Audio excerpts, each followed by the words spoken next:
up, family? This is your man Jeff. Welcome back to my channel, Food Delivery Guru. All right, guys. So this video is really for the newbies out there, but I want everybody to watch the whole thing because I'm going to ask a very controversial question at the end of the topic of this video, and I want to get you guys' feedback, your opinion in the comments. Okay. So with that being said, let's go ahead and start with the topic of this video. All right, so Christmas, what can you expect during Christmas? All right, so here's two things on the negative side that you can expect during the Christmas holidays. All right, delays. All right, delays in the form of the two biggest things. One, trying to find parking. All right, trying to find parking is going to be a pain because the majority of the restaurants that we pick up from are in shopping centers, y'all, and finding parking is man, atrocious. It's atrocious now. All right. The second is going to be delays at the restaurant itself. Okay. A lot of restaurants are very, very busy during the holidays. They hire new staff, and this new staff don't know what the hell they doing. So look for delays that way as well. Okay. So one of the things I want to bring to your attention, and somebody was telling me the other day that they did this, and I just kind of laughed and chuckled because they just didn't have the CS common sense to know not to take one of these orders. But I was listening to a driver, how they said that they took an order at the mall. Are you serious? Who the hell takes orders at the mall? Not just the parking, but the people. That's just ludicrous. I just laughed when I got back in the car. If you take an order at the mall, you deserve to be the jackass of the day. Okay, don't take no order in the mall, especially during the holidays. Are you out of your mind? Unless it is paying ridiculously good, which the majority of them won't. But if it's paying ridiculously good, then I can maybe see. You know, you look at a lot of your big restaurants. You might have some steak restaurants. You might have Cheesecake Factory. A lot of those are at the mall, but they're on the outside of the mall, not on the inside. So that's a little bit different. I can kind of make an exception for that. But even still, the parking is going to be atrocious. Just trying to even, go to Cheesecake Factory or the steak joint or whatever it is. Man, this is just crazy.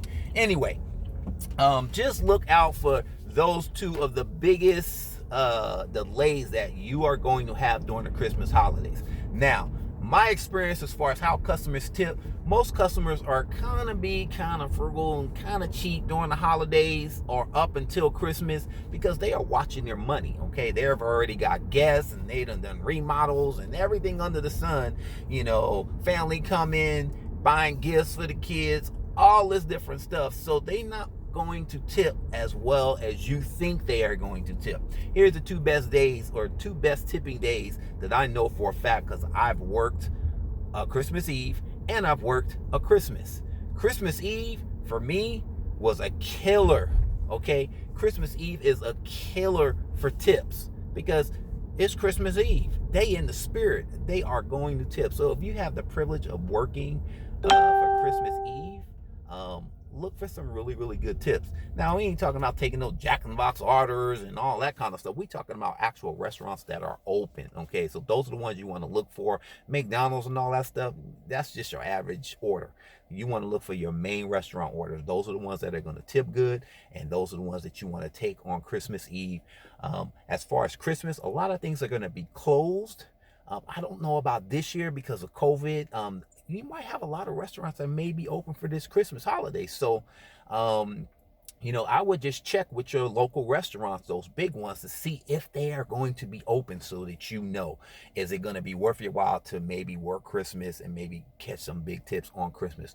Me, I've only worked Christmas morning for breakfast orders, and I did very, very well. So those are things to look out for Christmas.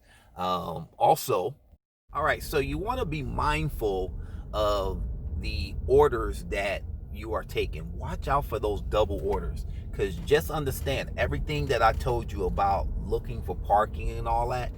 Every time you take a double order, if it's taking you to a different spot, you got to find parking and you got to maybe deal with new staff and maybe the restaurant being behind. So just understand that when you pick up those double orders, just be mindful of the customer. And the reason why I say be mindful of the customer is because one thing that I've noticed, especially during the holiday season, ratings tend to drop big time. You can already expect your on time to drop. Not that that's a big deal, but you don't want your on time to be dropping way too low because you are constantly getting orders to customers late. Be mindful that DoorDash will look at the fact that you are 15-20 minutes late. You want to be hitting that little note saying order not ready, couldn't get a hold of staff, restaurant's busy. You want to be making sure that when you go to pick up orders that you're using those features.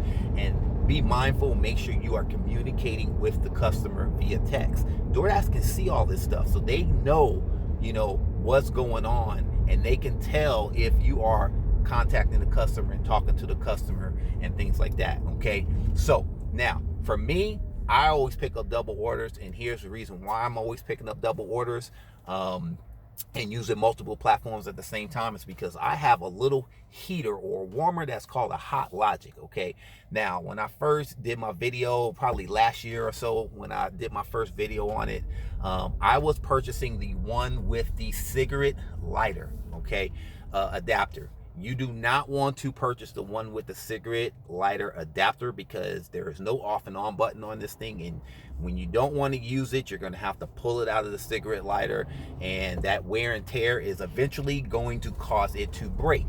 So get the plug-in one, okay, the plug-in one, and then you get you the adapter that goes into the cigarette lighter that you can plug it in. Okay, those things cost about $15, and the warmer itself is going to cost you like $35 on Amazon, so you're probably looking around $50.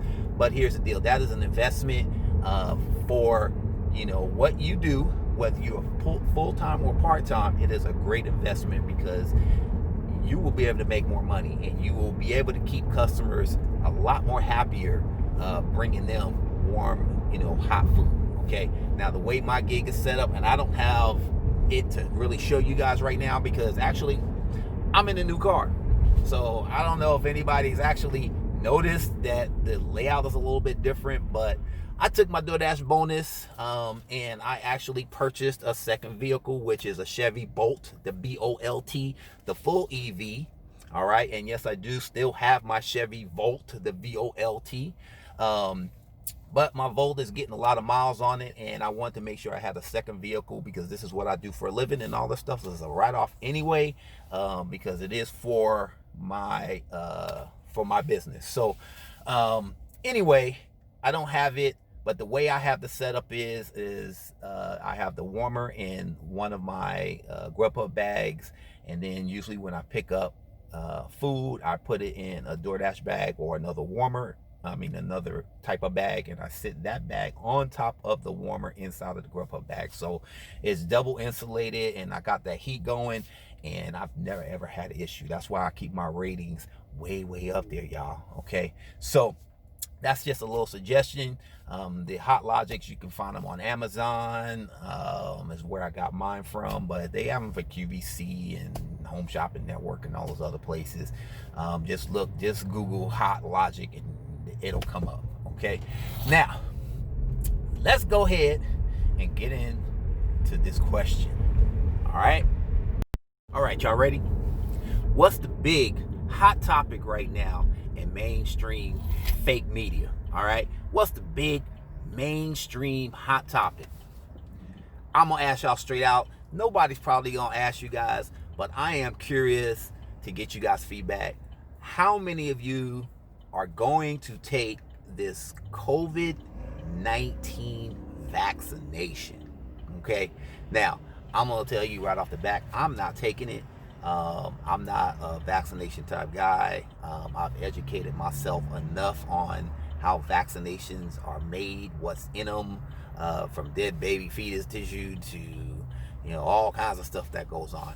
Not doing it. Okay, I would say that if you are hesitant, you do what you're gonna do, but I would say if you're hesitant, educate yourself on these different companies, and how many billions of dollars they were sued in the past, and then magically in 1986 Congress passed some kind of bill or law basically stating that we as citizens that are forced to take some of these vaccinations, or your children are forced to take these vaccinations, you can't even sue them. That was a bunch of bull. I don't trust them folks. That's all I'm saying. Y'all do what you're going to do, but I'm curious to know how many of you guys are going to take this COVID-19 vaccination by Pfizer or Pfizer, whatever the hell this company's name is. I don't trust them folks. All right? And I don't trust that software dude and his depopulation agenda. I don't trust those Rockefeller Foundation folks. I don't trust Dr. Fawcett. I don't trust none of them. I don't trust them folks, okay? All right, that's just me, and that's just how I feel, but I'm keeping it real, all right? Now, for those that don't or say they're not going to take it, here is something that could possibly happen. I'm always thinking outside of the box. But we as drivers, whether you're part-time or full-time, we are in contact with the public probably more than anybody else out there. We are in hundreds of restaurants. We are around thousands of people, every week. What if the government said, hey, DoorDash, hey, Grubhub, hey, Postmates, hey, Uber, Uber and Lyft, they already had put barriers in their cars to separate. But what if the government said, hey, your drivers are in contact with a lot of people? Just imagine if I was a person that actually had COVID but didn't know it because I wasn't showing symptoms or whatever the case is, and I'm delivering all week and in contact with thousands of people. What if they put a mandate on these companies to say, hey, if your drivers are going to drive, they need to show or be validated that they have the COVID vaccine? Y'all gonna drive then? That's just food for thought, y'all. I just see where all this stuff is going. Man, I don't want to get into no conspiracy theories, but man, this whole thing, it stinks of high heaven. Anyway, I'm gonna end this video. I got some Walmart deliveries to make, and I'm just gonna say this, as I always say, y'all drive safe out there. Y'all make that money. Have a great holiday. Peace out.